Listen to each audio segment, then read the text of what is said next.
Welcome to the Dog Trainers Podcast, a podcast created by dog trainers, for dog trainers, or anyone who's ever fallen in love with man's best friend.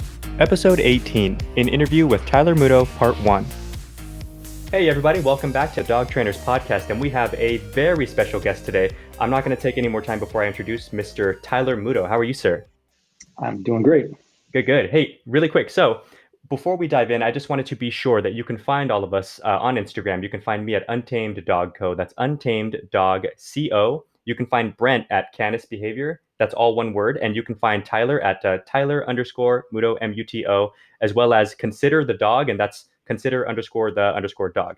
So what we wanted to talk about, man, is we're super excited to have you on. And we were listening to some other stuff that you've put out because there's so much content and you guys have done amazing work, especially like Brent was talking about just a minute ago with, regards to, I think what really helped me stand out or help you stand out to me in particular too, was just the way that you're really clear with your markers and really clear with almost knowing when to ease up on a dog. I remember seeing an episode where you were working e-collar place with a dog and the dog thought about getting off the bed. It was like a raised kind of Karunda bed. I think he stepped off with one paw and it was something as subtle as like you took a little step in his direction, he backs up. There wasn't really much of a correction or anything. And then you explained to the camera, he thought about it and ultimately fixed himself. And I'm going to reward that instead of taking the opportunity to correct something so minor. And so, we've always been a huge fan of just how deep you've dissected dog training. And so we just wanted to kind of get your take on something that we've heard you talk about in the past, which was the term balanced dog training can easily be such a big blanket that encompasses so many trainers and training styles that it's almost too big. And maybe there's something that we can kind of do to talk about how we change that a bit moving forward. Yeah, I mean, it's a weird thing. I try not to sort of label myself as a balanced dog trainer. I honestly just prefer to say I'm a dog trainer, right? Right. I think labels are probably better reserved for people that, kind of go to one sort of corner or one, sort of extreme or the other. For those of us that are using all quadrants and are sort of opening ourselves up to all available tools and all available techniques, that's just dog training. Like we don't need to specify because we aren't being specific about the style that we're doing, right? So I think that for me is kind of like the best way to sort of sum that all up. The whole balance thing, it's for a long time, it just sort of came to mean anything that isn't, reward based or like reward only, I should say. Right.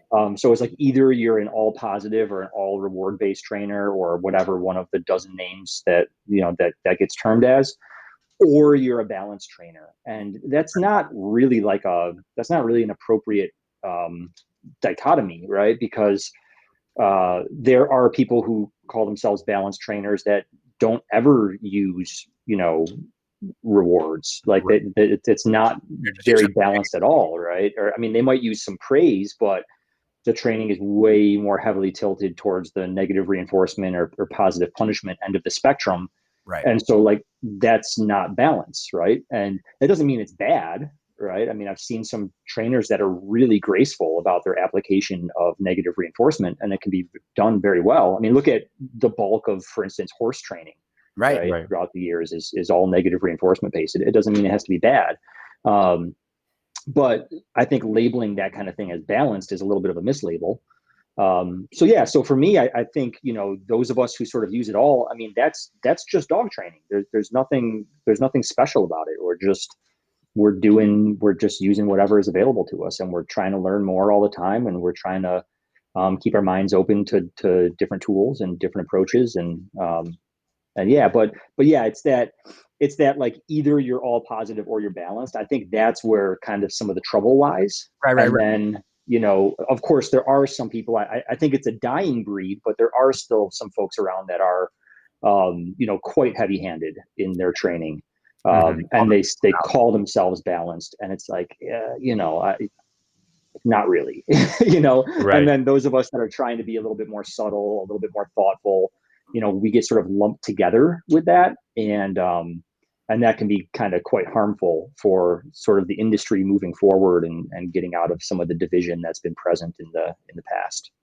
Yeah, that is definitely what we've seen. And I think one of my opinions, and tell me what you think on this. I think, we all started someplace, right? We started in some platform of training. I traditionally started in a Keeler version of training, right? Mm-hmm. I learned really early on. I was like, this works with some dogs, but then you start seeing the limits within a method, right? And Sure. I really worked with my mentors, and you really see people who master a specific technique who, they are graceful with a correction, or they're graceful with their timing, where they don't have to, do it so hard, right? Mm-hmm. So Mm-hmm. you kind of, as a young dog trainer, I idolized like the technique, I idolized the timing, I idolized all these things, but there was always this wall that I would hit at some point where I was just like, I see where it works, and I definitely see where it doesn't work. And I think it's just that natural desire to learn more. So I remember, I call it the pendulum swing. We're always swinging from one side to the other to learn where in the middle we're supposed to be. And the reality of it is, to be a true balanced dog trainer, or whatever the concept of balanced is Sure. like, Yeah. it's a constant ever going process, right? Like, we're still, just like you told me, before we got on, you're doing things a little bit different than you were doing a few years ago, right? So that evolution, that desire to see, okay, can I do it with least amount of force? You even you hear about like other dog trainers, like, Dr. Ian Dunbar. He talks about the way he did stuff 20 years ago. He changed his now, he doesn't do it that way anymore.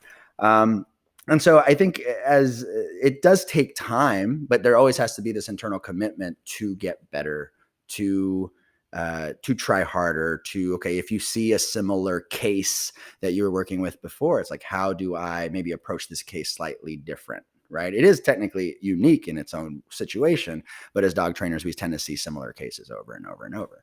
So I think it takes an intrinsic desire to get better, because I've seen dog trainers who just try and, beat a dead horse when it comes to a certain technique. And like, you can keep trying, you keep trying. And sometimes they're just so stuck to an ideology, or they're so stuck to a mentality, like just a very stubborn thing, that it actually ends up not being good for that specific dog. Yeah. Yeah. And, I remember I was asked once on an interview maybe a year or so ago, for newer trainers that are coming up that sometimes feel frustrated, or they feel like they're missing pieces of the puzzle, or they run up against those walls, Mm-hmm. and they feel a little bit discouraged at times, sort of what's advice for them. And, my only advice really is just to embrace all of that, because I think that's what makes dog training interesting ultimately. Right. Is that it is sort of like this infinitely deep well Mm-hmm. that you seem to never get to the bottom of. And even myself, and bear in mind, I there's people out there that have been training dogs 3 times as long as I have been. Right. But I find myself still sometimes getting frustrated, or feeling like Mm-hmm. I'm missing something, or there's something I could be doing that can streamline things. I mean, even just the past 2-3 years, Right. we really overhauled a lot of what we were doing at my training center. I mean, really overhauled. Right. We changed so much stuff because I was feeling frustrated. I was feeling like things were taking longer than they needed to. Like there was more steps involved than there needed to be. Like we weren't being direct, like somebody would come in with a behavior problem. We're sort of addressing it in this roundabout fashion, rather than just sort of like going in with a scalpel and, removing the tumor, so to speak. Right. So, we're always kind of trying. And I think for me, if I ever kind of got to a point where that wasn't present anymore, I'd probably be ready then to move on to a different profession. Yeah, I would get bored. I think dog training can be very intellectually stimulating if you allow it to. Right. Or you can be, I've known trainers that, have done things the same way for 20 years, and, that's what works for them, and Right. they're happy, and, rock on. But for me, I personally would not be happy if that were the case. That wouldn't work with my personality type. And so I think if you're feeling like, man, like, God, there's all these people that are better than me, there's all this stuff I still got to learn. It's like, great, great. I mean, look at all this stuff. You have so much to look forward to in your career, right? Right. What's That's cool true. is it's an interesting thing. And I love that you bring up kind of the the frustration that a younger dog trainer would have, and kind of the idea of just embracing it in a way that I found, because I've been there too, of course, I think everybody hasn't. A way that I found that made it make sense for me was like, what you mean when you say embrace it, at least in my head, is you let the frustration push you in the direction that you need to go, which is, all right, well, now you need to pick something else up, figure out what's going on, because you'll also get the other end of the spectrum. There are the young trainers who will kind of like live and die by the method that they've learned originally. And Right. then you find the course, people yeah. that will like, okay, this isn't working, I immediately switch to something else. And maybe they never quite got good enough in that particular method that they didn't really reach the limit of it before they moved on. And of course, we know that in like modern training these days, it's really a blend of a lot of methods put together. You start with some really good food work with perfect timing and marking and things like that, and then you transition them over to like leash or e-collar work or whatever the case. And so it's good to be good at a lot of different methods. And I think that sometimes people are too quick to jump off of one and onto another, and so they're never really mastering anything. Right. Yeah, I think that's a common thing, like in modern training, especially. It's that It's training, sort of like, well, yeah, I mean, I remember when I was kind of starting out and up and coming, like Facebook wasn't really a thing yet, and YouTube was like not really a thing yet. right. There weren't that many seminars available to take. They were sort of few and far between. Right. And you might go to a seminar if you're lucky once a year, and and then you've got that whole year where you're just like, okay, I learned this thing, so I'm going to apply it in my work with my clients and see how it goes. And you kind of figure out what works for you, what doesn't. You incorporate it into your existing method or style, and then you get another opportunity to learn something else. Nowadays, it's a little bit of a pro and a con, because I've met trainers that have been training dogs for only like 2 years that are already at a skill level that took me 6 or 7 years to get to. Yep. Because of the availability of information that is accessible now to everybody. Yeah. And that's wonderful. But I also meet a lot of people that are jumping around so much, and they're not understanding how come this person contradicts this person and how does it all fit together. And they're never, like you said, mastering any technique. Yeah. And so I think it can be good and it can be bad. You just have to be aware of that. You have to be, just sort of cognizant of those pitfalls so you can prevent yourself from kind of falling victim to it, I guess, so to speak. But yeah, it is. I mean, modern dog training, if you're going to do it well, is not about one method or one technique. People ask me sometimes, I get clients that say, well, what method do you guys use? I say, I don't use a method. Our goal is to learn as much as we can so that we can apply what's appropriate for the given dog in the given situation. Right. But I certainly don't have like a method. And even like, I put out last year, a very detailed course on the electronic collar, because I felt like it was needed. And if you're going to use that tool, you should really understand it well. And I teach it in a very specific way, but I always tell people I teach it in that manner so that you can understand the principles.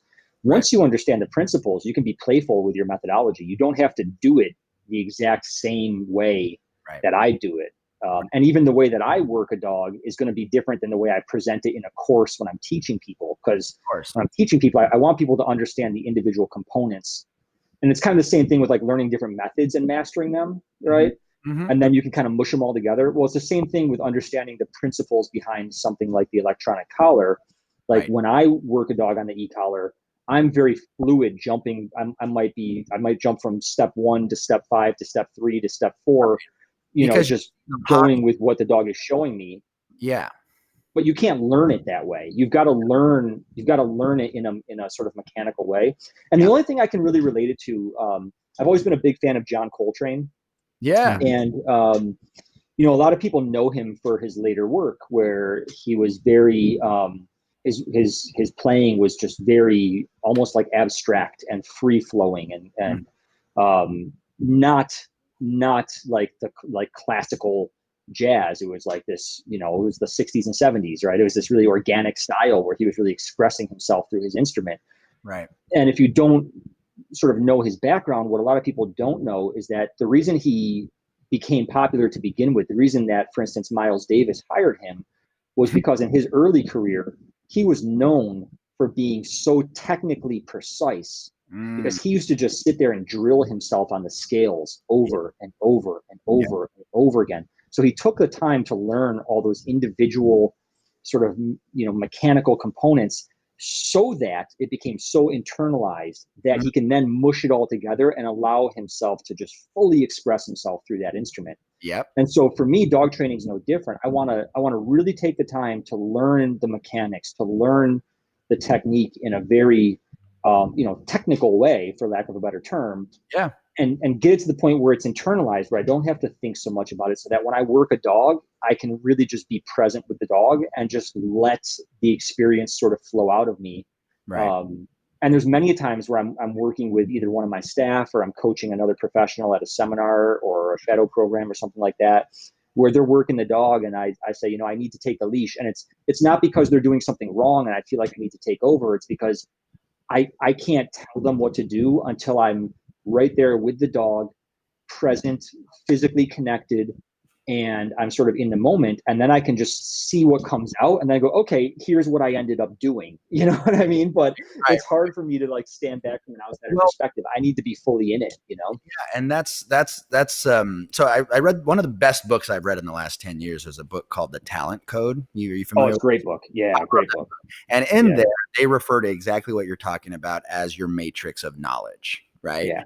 And they talk about matrix, the schematics and the understandings and the neuroconnectors that you've created in your brain that to you is now an impulse or an instinct, right? The same way when we condition dogs, we're trying to condition them to just accept the behavior right away, right? And not having to think too much about it.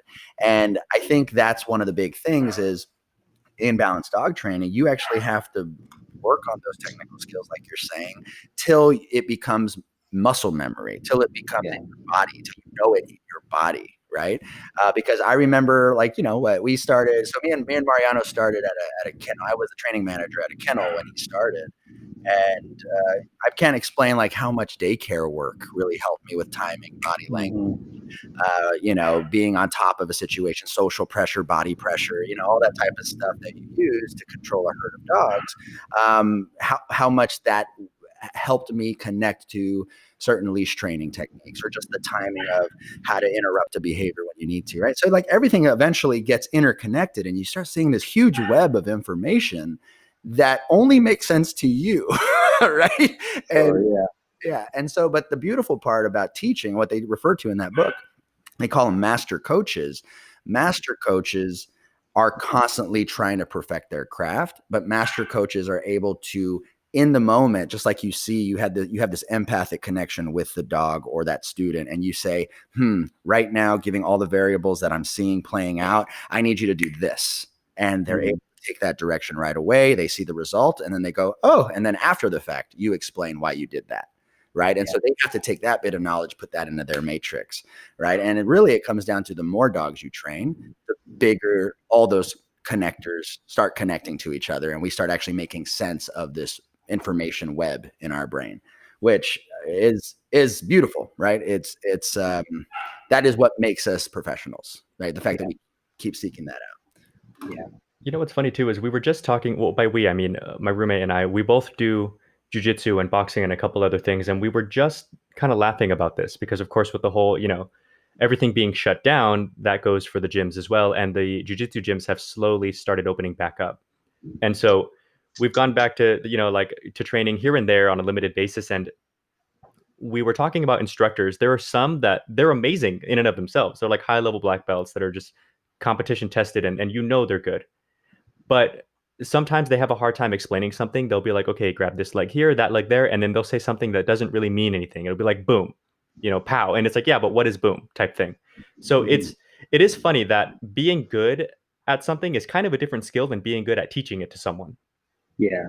Yeah, that's true. And that's the difference, I guess, between great educators and not great educators. Yeah. And there are also people that are great coaches that aren't necessarily great at the thing they are coaching.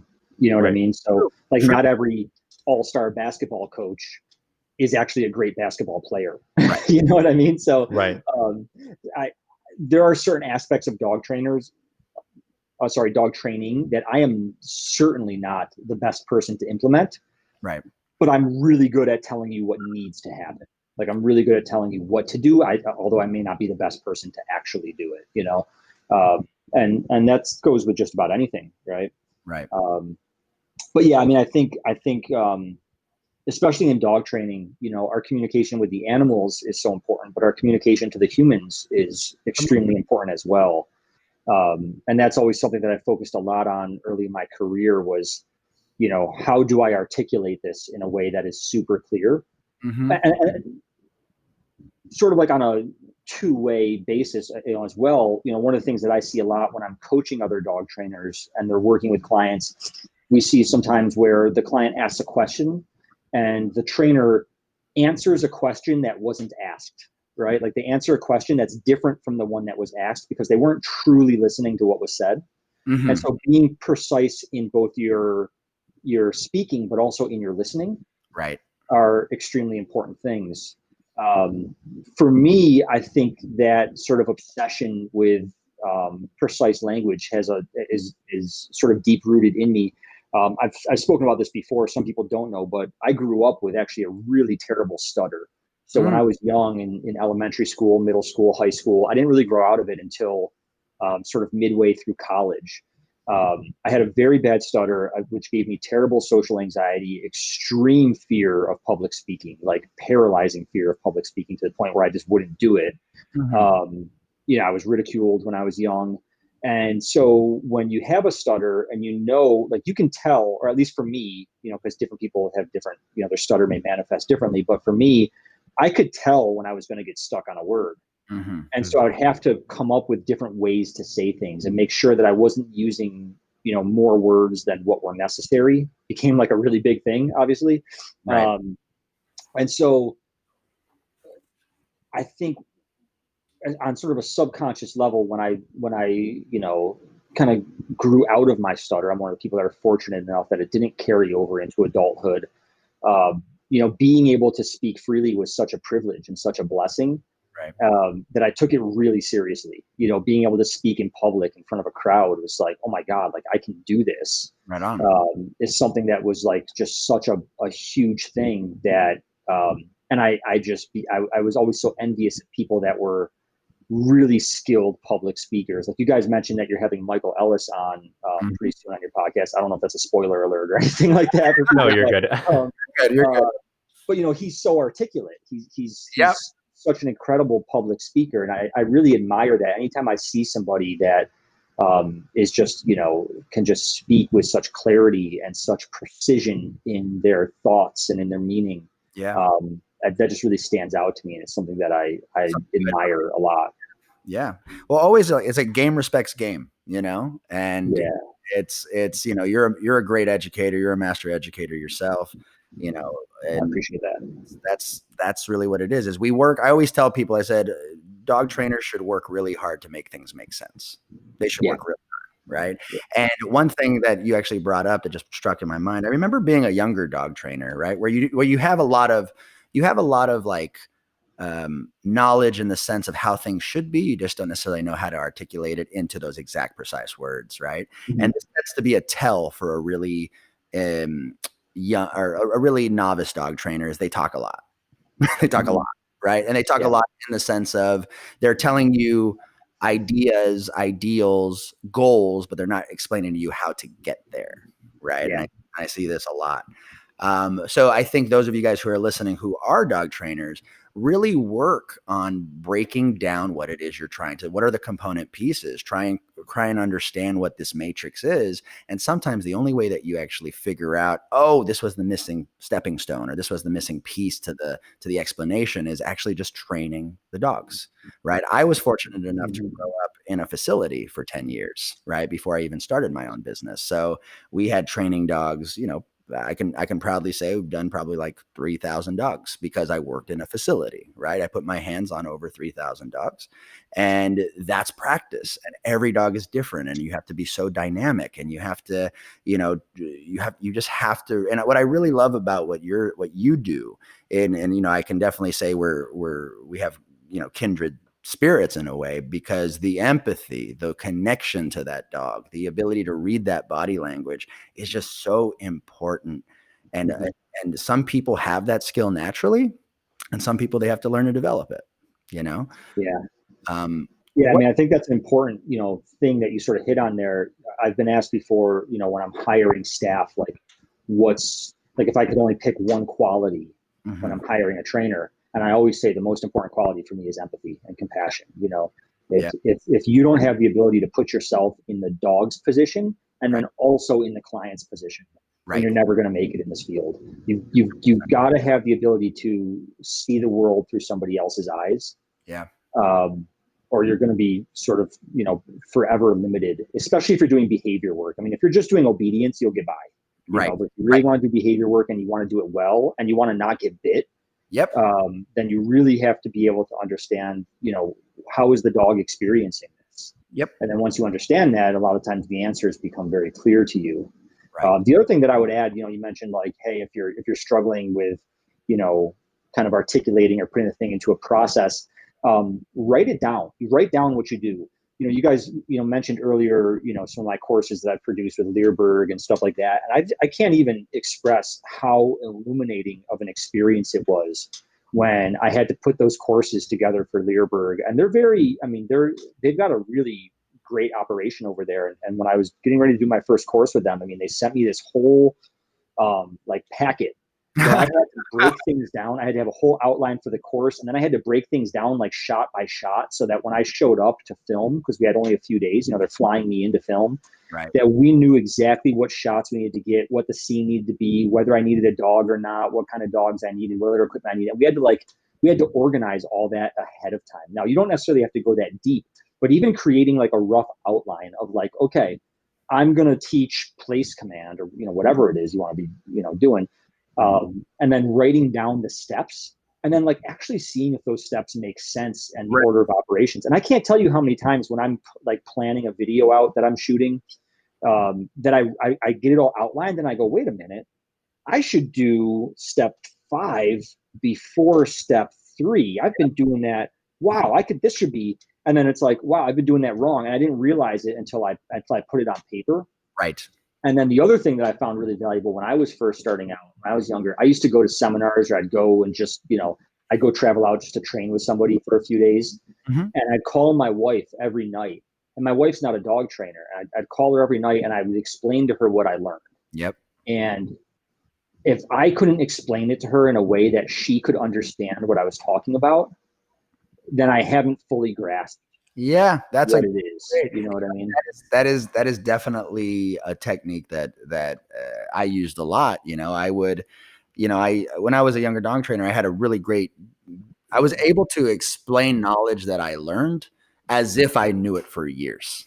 And so having this ability to learn it and explain it, but I totally get you. If you couldn't explain it thoroughly where it made sense to somebody else, it's like I should either go back to it or watch it again. Actually, I'm pretty confident I did that with your leash reactivity video.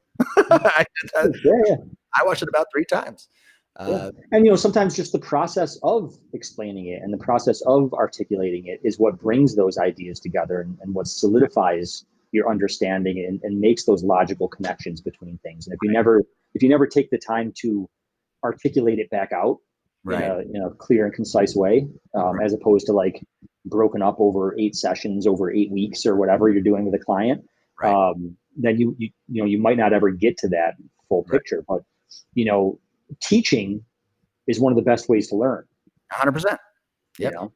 And the funny sorry. I just want last thing. The funny thing is, sometimes when you're a young dog trainer, you want to teach them the way you would train the dog versus the way they need to learn to train the dog. Oh yeah. Yeah. Because there's a lot of, as you mentioned, there's a lot of not steps that are skipped, but there's a lot of windows and pockets that we see in training where we can say, okay, the window's open. I'm going to take that. And we just saved ourselves, a day and a half of work because we were able to see that window. Right. So yeah, sorry, go ahead, Mariano. No, you're good. Well, that's the trick, right? That's when you get good enough at something, you learn how to kind of play with it. Because what I notice in anything that's as like dense and something that you'll never really master, like a martial art or a sport or something, I notice that like when you're not good, when you're brand new, you don't really know anything, so you're just kind of learning and you're really meticulous about what you do. Once you're still new, but you kind of have a game plan, so to speak, you just go for that game plan. And when things get off the rails, you try to find your way back to that game plan. When you get better, you play around with it. So it's like, okay, well, I'll work on this, kind of seeing what's going to happen, because I know that just based on the dog and the information at hand here, if something ends up not being what I wanted it to be, we can work backwards. It's all good. Or we can make lateral moves to kind of get us back to where we need to go. And I also wanted to touch on, just for our dog trainer friends who listen to this, it's definitely a good idea to just write stuff out, talk about it. Like, just me and Brent have been talking about this for like our past 3 or 4 episodes. It's crazy how, we did 5 episodes just deep diving into certain types of training methods and things. And we do that. And then like the next day you luck out and somebody asks you like, hey, so, a question regarding e-collar. And it's like, I just spent like 90 minutes talking about that last night. So let me tell you. And like, it does help you kind of sharpen your explanations, and it does make you quicker. So a little game that I like to play is, for a newer dog trainer, take a topic, something that you understand or would like to understand better, or at least would like to be able to explain better outwardly. Maybe you understand it, but you can't make others get it. Write it out and be detailed with it, and then try to make it shorter and shorter and shorter and still make sense. Right. Yeah. Right. Yeah. That's awesome. I wanted to kind of prompt, I had this thing that came into my head. So we talk about different styles of dog training, what they are, again, styles and techniques, there's kind of like an overlap a little bit, right? When it comes to terminology. So, I mean, if we were to really try and paint this picture for people who are learning dog training methods, like, or like, ideas in dog training, like, what is it? Like, how would we paint that out? Like, we know Keeler method is a thing. We know agility work is a thing. Competitive food work is a thing. We know marker training is, I think marker training has kind of been thrown into most formats of training these days. Right. Yeah. And we start saying like e-collar is a slightly as an offset of, escape avoidance training, or Keeler method. Just, so like, how would you paint the picture, Tyler? If we were to kind of look at, okay, if we were going to paint a picture, like if this was a color palette, what are the colors? Yeah. So I think that's a great question. And, like I always tell people, like, I'm kind of like a principle-based trainer as opposed to a method-based trainer. And so I would say, if we were to kind of paint that picture, I would focus first on principles, right? Yeah. So if you're doing anything such as agility, competitive obedience, anything like that, like you're definitely going to want to make sure you really understand the ins and outs of positive reinforcement, negative punishment, right? And you really want to understand why does positive reinforcement work? Why do clickers work? Right. Why do they sometimes not work? Right. So focus on those principles first. And then same thing, like regardless whether you're doing e-collar, whether you're a leash and prong collar trainer, or you like slip leads, or you like halties, or you're really into learning how to use your body language and do work with packs of dogs, well, then really make sure you understand negative reinforcement really, really well. Right. Because if you understand it doesn't matter whether it's an e-collar or a prong collar or a halty or your body language or a squirt bottle, or it just doesn't matter, right? You're applying the principle in different ways. Right. You know what I mean? So using different tools. Yeah, for sure. Yeah. So that would be my starting point personally. I think, the biggest things right off the bat, like really understand positive reinforcement and really understand negative reinforcement, because you can do like 90% of dog training with those two quadrants. Yes. And if you make a mistake, you can learn from it, Exactly. But it's really important to understand all of it. And I think, one of the biggest problems that we've had in dog training is, like, even the dog training schools that are out there that are teaching, prong collar and e-collar, most of those schools, I won't say all, but most of the schools are not teaching it in a technically correct manner. Like, they're not teaching it in a way that's in alignment with what we know of the decades of research on animal learning. Right. So they're teaching using e-collars in a way that is not consistent with the principles of negative reinforcement and positive punishment. Right. And like, therein lies the rub, and why you see all these like negative fallout, start to happen from it. And so it's like, before you worry about learning e-collar, it's like, well, let's just understand what negative reinforcement is, and how you apply it, and why it works, and why sometimes it doesn't work. And I think the more you focus on that stuff, again, then you can be playful. And that's really like the end goal, is to be fluid and to be playful, but getting the principles down behind it, and then you're just learning like, okay, so if I'm going to apply negative reinforcement with an e-collar, okay, what do I need to know about the e-collar specifically? What do I need to know about the leash, from just a mechanical standpoint at that point? Then it's just, just physically, what do I need to do? But the timing and the principle behind it is all the same. Ultimately, one of my mentors, Bart Bellin, I remember one of the first times I saw him, he said, "There's nothing new in dog training." He basically says, he's like, in at least 50 years, there's nothing new. Right. There's just different ways of applying. There's creative ways of applying, but there's nothing new. Like the principles don't change. The principles have been there since cognizant, sentient beings evolved, right? So since we domesticated the wolf, pretty much it's existed. Yeah, since before that, since before human beings. Right. Since animals were able to learn from cause and effect, right? Those principles have existed. It doesn't change. You're just coming up with creative and unique ways of applying those principles. Right.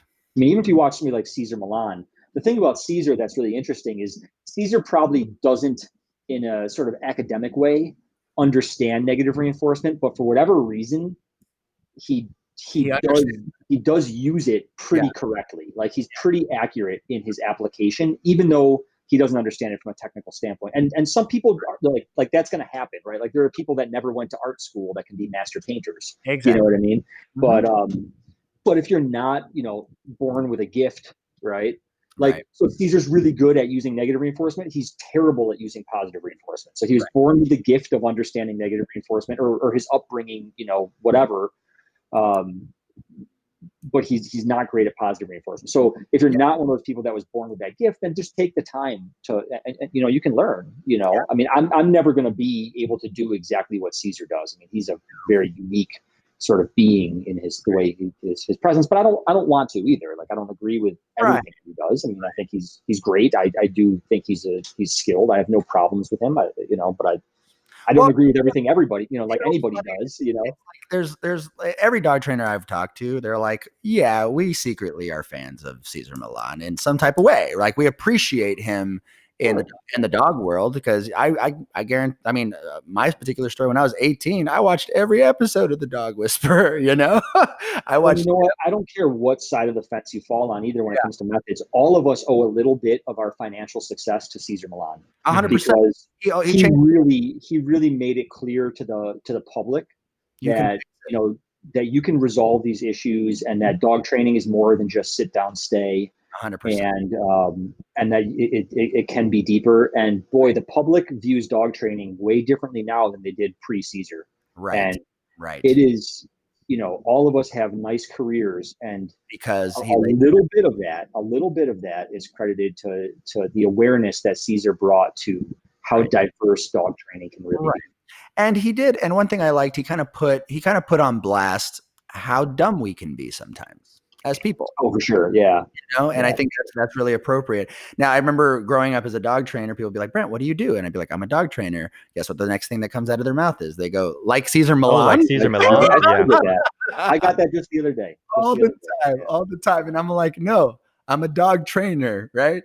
And it's just funny, but like much love to Cesar Milan. I'd love to have him on the podcast one day. That'd be fun. Yeah. Well, you know what I noticed too about Cesar is, I think the thing that he really did that like helped dog training just explode was he kind of blew the lid off of the whole understanding of the owner matters a lot too. Because the stuff that we saw before then, because you're right, YouTube wasn't really, it was around, but it wasn't really a thing. Because before Cesar, it was like Uncle Matty, it was Barbara Woodhouse. Right. But it was very much to the point. Like I'd watch all that old stuff too, and it's like, this is how you teach your dog sit with a choke chain. It wasn't like, what do you do when, it wasn't as dynamic as like, okay, so it's not just the reactive Great Dane, it's the Great Dane with these owners, and then the neighbor called in. There's this whole there's this kind of extra aspect of it of you have to approach the owners themselves and see what it is that even allowed the dog to get to this point. Are you guys, are you reinforcing the wrong things? Are you afraid of setting boundaries and structuring the dog? Do you not exercise? And I think that was kind of that missing component. The dog trainers were like, yes, thank you. And then finally, it allowed people to understand the whole picture. And that was kind of or it still is to this day, I think, is my personal favorite part of dog training. Is it's a lot of fun learning the methods and all that. And I know that we were talking about people earlier who like, they're just content with one style and can just go. I've always been like secretly jealous of those people because I get bored. So, you know, like for me, like actual hands-on dog work can be monotonous. So like I have to put my headphones on or something and just work them. And, you know, but the stuff where you're dealing with an owner who's for one reason or another under duress, or they're unsure, or they have like some medical issue, and you have to get creative with solutions. That I think was something that at least helped me kind of separate myself from the area around here. And that's something that I really enjoy talking about whenever we get the chance. You know, it's like being good hands-on with the dog is obviously, you know, it's vital, but learning how to kind of play and be creative with the owners and that relationship and just the overall environment and the routine and the structure and the playtime and everything in between. Thank you for listening to the Dog Trainers Podcast. Join us again next week for part 2 of our interview with Tyler Muto, where we go more in depth on principle-based dog training, and we discuss Tyler's passion project called ConsiderTheDog.com.